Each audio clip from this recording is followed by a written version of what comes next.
Hello, hello, hello.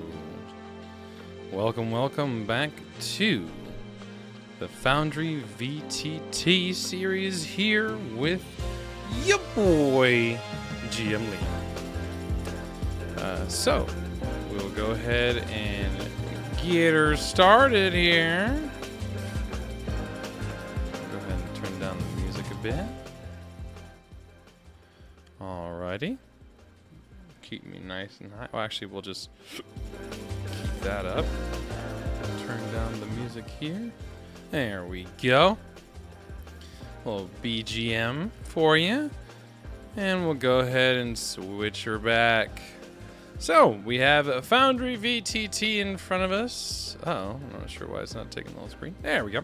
Oh, yeah, FoundryVTT in front of us. And like every responsible GM, we're going to have an administrator password. If you don't have an admin password by this time, what are you doing? Go back to the first video. Go set up an admin password. Okay, so we have our FoundryVTT with Liam here, but before we do that, we're going to go ahead and check in our game system here. Let's check if we have an update. We do not. It is current, as we can see here. We're not add-on modules yet. Okay, and we're going to go ahead and hop in here. This one's not going to be a long one. I'm going to have a part 2 to encounter mode, and the reason we're going to have a part 2 to encounter mode is it's not going to be next week or the week after. I'm going to be out of town at my best friend's wedding. Shout out to Andrew Ayers. What up? And I'll be at his wedding. And then the following week, I'm getting gastric bypass surgery, and I'll be recovering from that. So lots of big things going down. I'm taking a more serious approach to getting my health on track so that I can continue to live a much healthier life. And with physical health comes mental health. With mental health comes better videos more often, hopefully. But if not, it'll be better quality because I'll feel better. May not feel great at first just because I'll be in recovery, but I digress. We are here at our logon entry. Again, I don't have a password set for my game master. That's only because this is just for the purposes of this. I've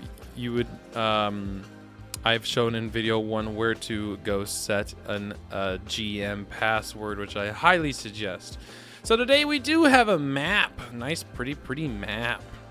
As you can see, it does show game paused. So we'll go ahead and turn off the real fancy overlay there so we can see everything going on. Okay, so on the second tab is the encounter mode.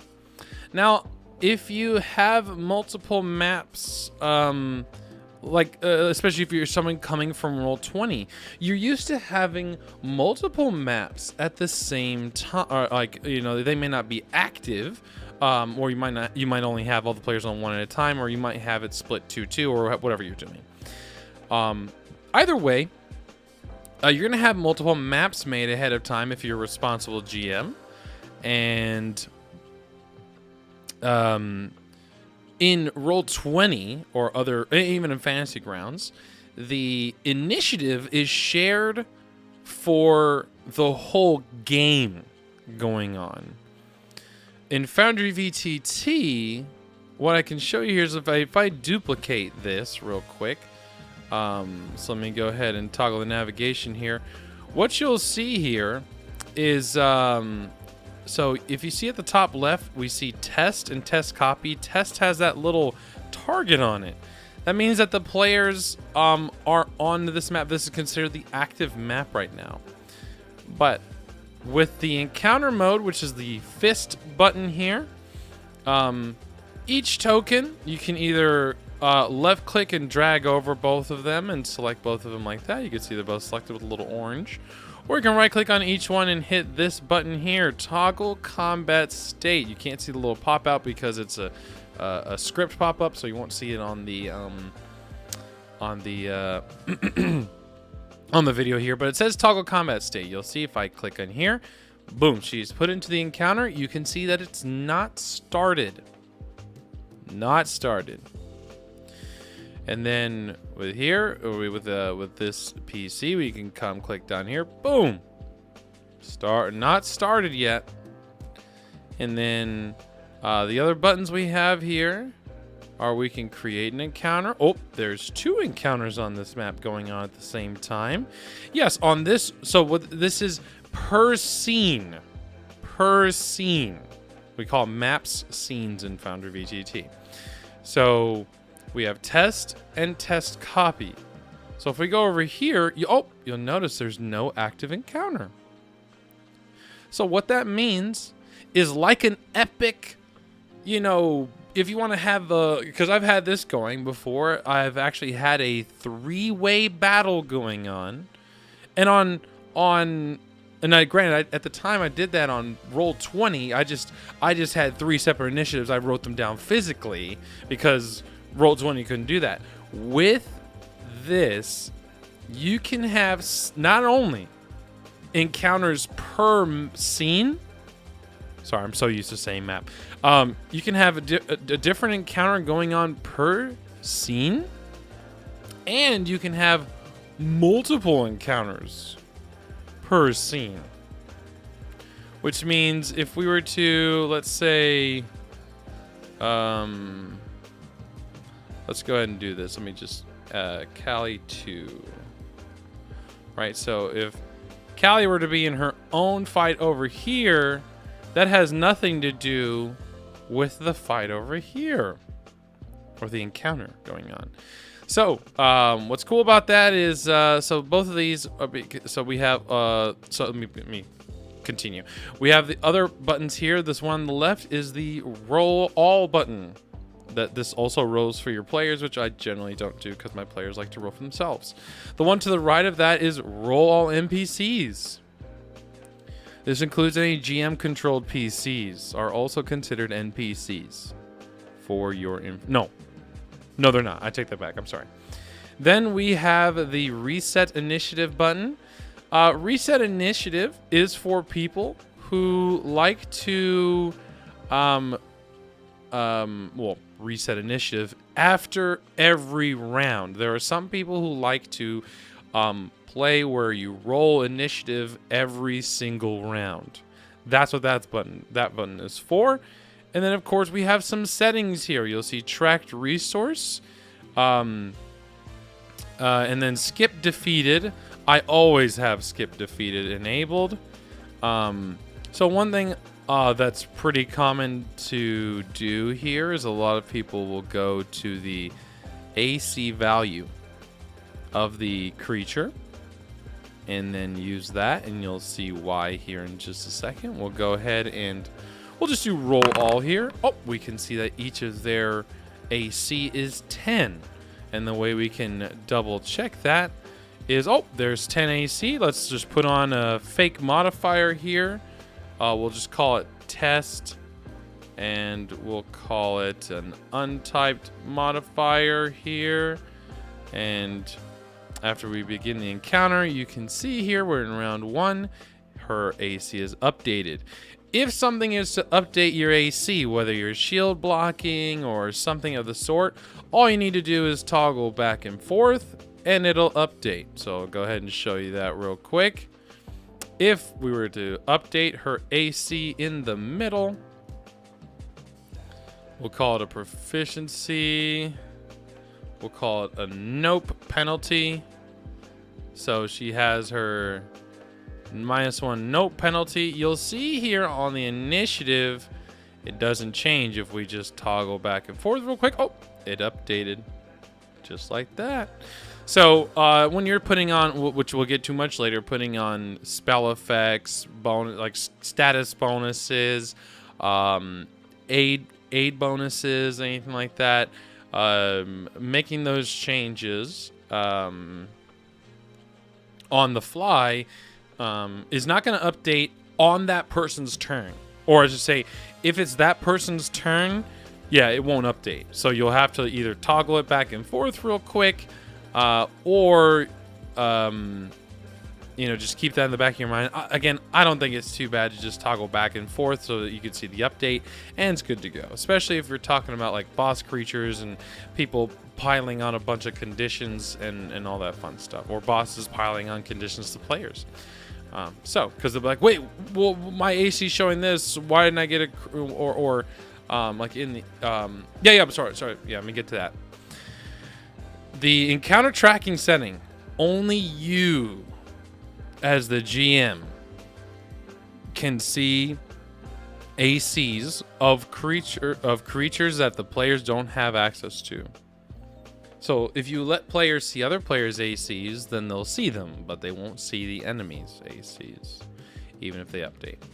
So that's another thing to keep in mind as well.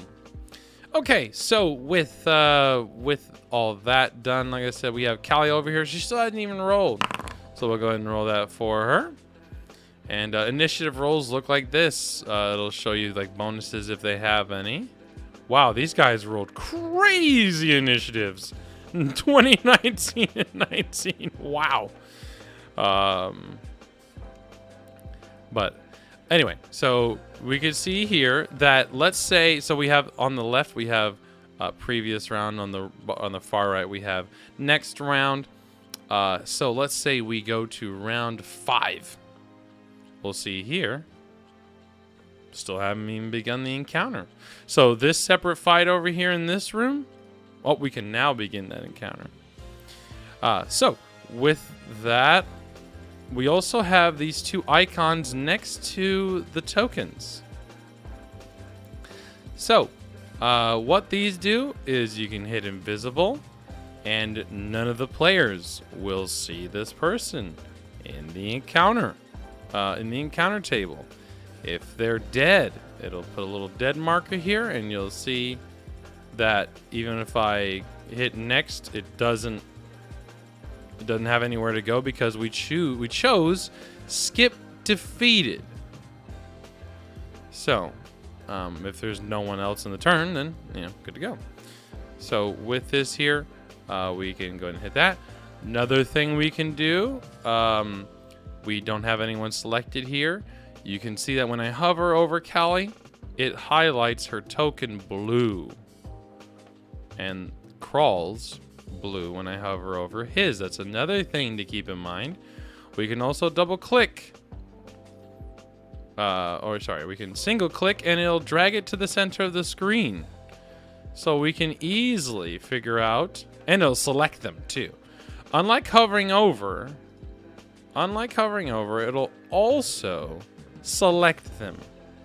Now what's great about that is when you have hordes of, or like a whole bunch of enemies, or that have the same name and all that kind of stuff, makes it a lot easier to track, because you don't have to where am I going, so it's great. So with that, we can dump each encounter here. So the encounter, now that the delete button here only gets rid of that current encounter. So if you have multiple encounters going, you have to delete each encounter.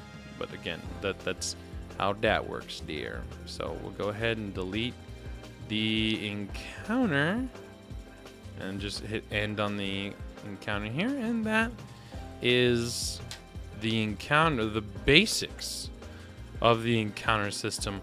We'll get much more into, well, I'll go ahead and show one more thing off here. So let's go ahead and we'll just put Callie here back in combat.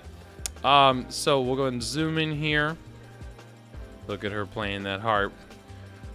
You'll see these effect icons. We can see the frightened condition, which will actually, I'll go ahead and show that off too, since I forgot to cover that in the basics, just because this does grind my gears. So we'll go to the system setting, which is Pathfinder 2nd Edition. And we'll go to, it's right down here, status icon set. I highly suggest the default icons. Hit save changes. Now look at these. Oh, they're so much prettier, right? Yes. So frightened, I'm so much more used to those. So watch what happens if we put on frightened 2. Let's say Callie fails a save against the fear spell, and she's frightened 2. Boom, boom. Ooh, now less confusion. You can see that she has the token icon on here. When you click on, when she's selected, you can also see on the top right next to the initiative, Frightened 2. And we can even see Frightened in here. Doesn't show the value, but we can even see Frightened here. So let's say we put on Grabbed, which automatically puts on Immobilized and Flat-footed. And let's say she's Blinded. Oh, look at all that. So even if it's not her turn, so let's say we select a different token, we'll see, oh, there's nothing here next to the encounter mode. We can see the status icons here on Callie's token, and we can also see them here in the encounter window. So, again, great information to have on hand when, let's say, Crawl moves up to attack here and go, oh, is she flat-footed? You can either look here if it's easier for you in the encounter window, or you can look right here. Instead of having to go, or again, you can click on the token. You can hover over and go, oh, yep, she's flat-footed because she's grabbed. Oh, she's immobilized because she's grabbed. So watch what happens. We can also right-click. Well, let me not get into too many token effect stuff, because that'll come when we go over tokens and PCs and stuff, and actors. But again, just a great tool to have to be able to visually see that right on the encounter table, and everyone else can too. Now, when you have enemies and they're under, they have conditions on them, the players will be able to see those conditions, which is a good thing, because then they can be tactical. And yes, I said tactical, and make plays around that. And they should, because if they don't, they're not going to do well at higher levels. I'm just going to say that. They're going to have a tough time. So, with that, yes,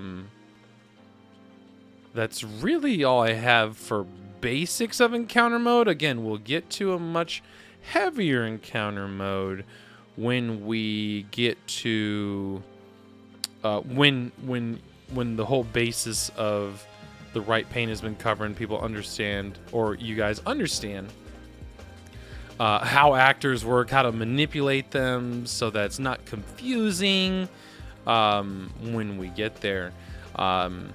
So I guess it'll be, let me look at the calendar here. Definitely not going to be, well, no, I'll be here. No, there'll be one next week. There just won't be one. So on the 22nd, we'll have a FoundryVTT, but we won't have one on the 29th for sure. That's definitely not going to be a thing. Come December 6th and all that, everything should be good. From there, I'll try and stay as consistent with these as possible. If you have any questions, be sure to just hit me up with a comment in the comment section.